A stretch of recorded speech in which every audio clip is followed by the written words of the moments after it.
Hello and welcome to Maths with Jacob. This lesson will focus on Tricky Maths Part 58.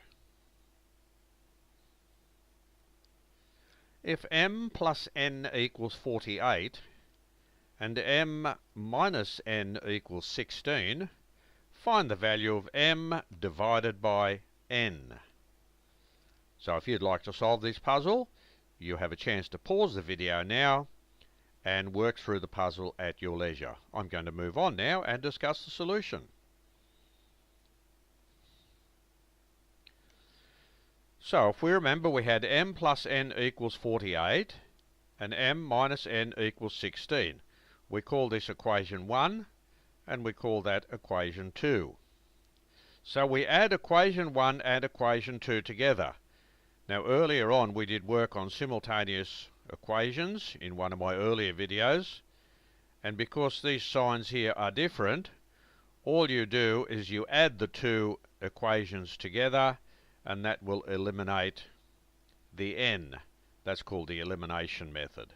So m plus m is 2n. The n's cancel out. 48 plus 16 is 64. So 2m equals 64. m equals 64 divided by 2.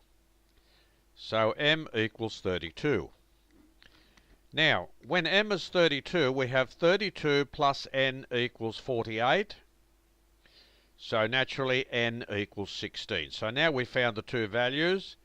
M is 32 and n is 16. So we'll move on to the next slide.